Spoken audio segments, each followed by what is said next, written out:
Добрый день! Сегодня предлагаю вместе со мной приготовить пирожное Ферреро Роше. На моем канале уже есть несколько рецептов, основанных на легендарных сладостях, к примеру, как торт Рафаэлло, Чоко-пай, Сникерс, пирожное Баунти и много чего другого интересного. Обязательно укажу ссылку на этот плейлист внизу к описанию к этому видео. Там же будет находиться рецепт этого пирожного Ферреро Роше. Нажимайте стрелочку вниз справа от названия этого ролика, и вы все увидите.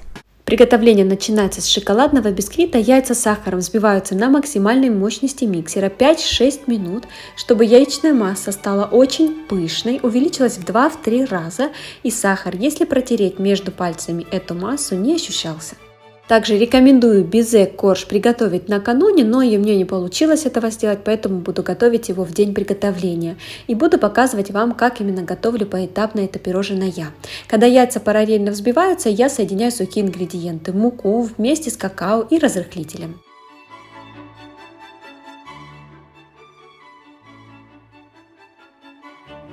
Посмотрите, в какую крепкую и пушистую пену взбились яйца вместе с сахаром.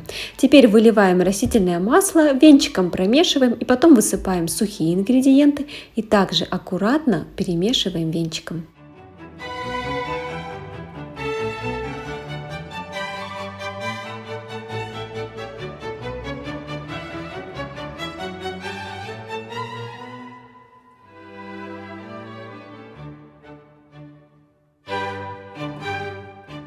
Тесто выливаем на противень, выстеленный пергаментом, и теперь аккуратно разравниваем, чтобы было как можно ровнее.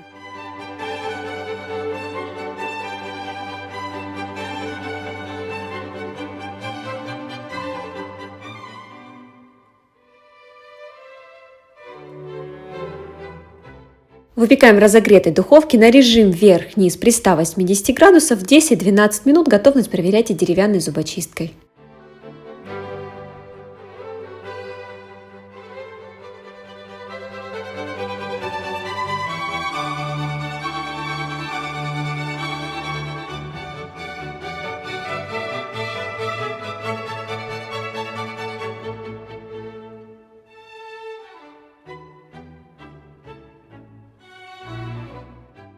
После того, как корж испекся, я его переворачиваю и удаляю пергамент, чтобы не образовалась испарина. Посмотрите, какой мягчайший и красивый корж получился.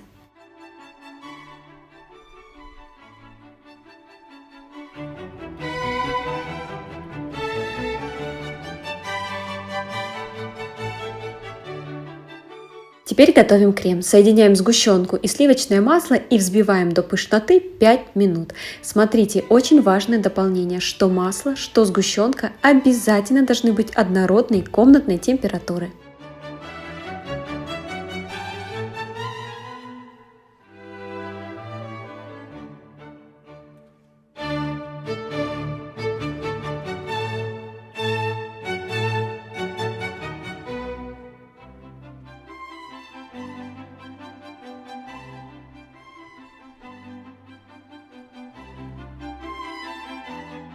Теперь готовим безе-корж. Соединяем белки вместе с сахаром и взбиваем примерно 8 минут на максимальной мощности миксера.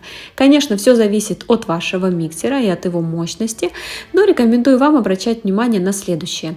Если перевернуть миску с уже взбитыми белками, то они должны быть очень стабильны и ни в коем случае не отпадать и не стекать. Вот такая примерно консистенция. Чтобы зафиксировать бумагу для выпечки на противне, делаем вот так несколько мазков по углам и в центре.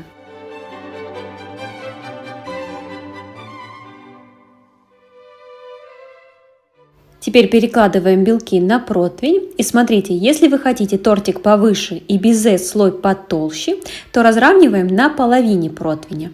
Или же, если вы хотите меринговый слой и потоньше, и тортик пониже, то, соответственно, на весь противень разравниваем, но нам понадобится лишь половина, остальное съедайте, либо посыпайте сверху торт. Сушим при 110 и при 150 градусах 1,5-2 часа, но ориентируйтесь, как только вы увидите, что полностью безе сухое и хорошо отходит от пергамента. Теперь качественно пропитываем бисквит, но не переусердствуйте, чтобы он не получился полностью мокрым. Да? Смотрите, можно пропитать любой кисточкой или через пульверизатор. Теперь разрезаем ровно пополам. Теперь измельчаем орешки, можно делать это удобным для вас способом. Слегка помолоть в блендере, порубить просто ножом, но я люблю вот так через герметичный пакет сверху стучать молоточком для отбивания мяса или можно также и скалкой. Теперь складываем торт. Крем визуально делим на 3 части и одну часть выкладываем поверх одного бисквита и равномерно распределяем.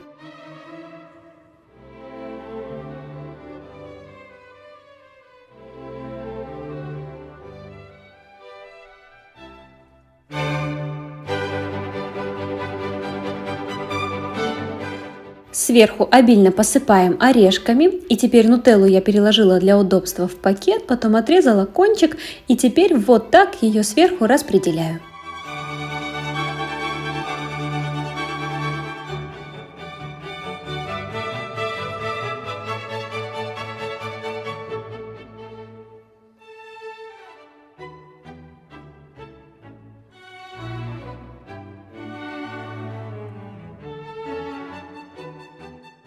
Бизе-корж теперь перекладываем сверху. К сожалению, он у меня сломался, но я не стала его переделывать, потому что он очень хрупкий, и я поняла, что у многих может быть такая проблема. В принципе, можно сверху просто его и покрошить, но такой вариант мне нравится гораздо больше, он более остается хрустящим. Просто соберите все кусочки и сделайте как можно более целостнее.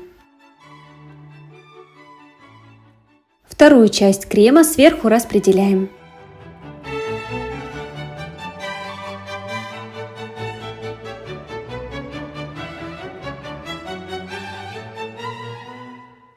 Теперь повторяем все то же самое, то есть орешки сверху, потом нутелла, но в конце шоколадный корж.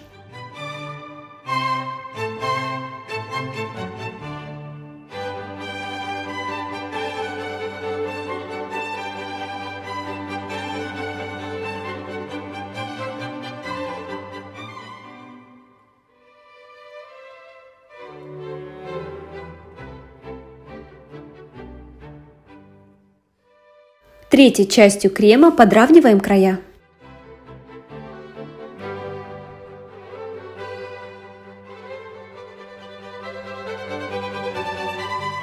Потом я отправила торт в морозилку буквально на 20 минут, пока он подостынет. За это время я делаю шоколадную глазурь. Торт или пирожное получается достаточно объемное, где-то 10 см высотой и 26-27 см длиной. Готовим шоколадную глазурь. Сливочное масло топим вместе с шоколадом удобным для вас способом. Микроволновка, сотейник с толстым дном или водяная баня. Я выбрала микроволновку. Топила 2 минуты импульсами по 1 минуте. То есть проходит минута, достала, перемешала, снова поставила. Керамическая посуда и также раскаленное сливочное масло продолжает топить шоколад. То есть если через 2 минуты вы видите, что шоколад еще не растопился, не пугайтесь. Просто интенсивно перемешивайте, и у вас все получится. Ни в коем случае не делайте так, чтобы шоколад закипел. Также, если вы хотите обмазать и бока торта шоколадом, то я ниже укажу рецептуру, увеличенную глазури, чтобы вы могли это сделать. Ножом я сверху сделала примерно визуально одинаковую квадратную разметку и потом в центр выкладываю по одной конфетке. Сверху посыпаем орешками и теперь отправляем в холодильник на 4 часа, либо в морозилку на 1,5-2 часа. Вот такое аппетитное, ароматное и вкусное торт-пирожное получилось. Для любителей конфет Ferrero Rocher такой торт они явно оценят. Много-много орехов, нутеллы, бизе, шоколада и шоколадного бисквита. Очень вкусный торт. Спасибо за то, что вы были вместе со мной, за просмотр этого видеоролика. Мне будет приятно, если вы поставите лайк и подпишитесь на канал, если вы этого еще не сделали. Также в описании содержится много ссылок на разные плейлисты, и внутри их масса интересных рецептов. Спасибо вам еще раз, желаю вам приятного аппетита, до скорой встречи!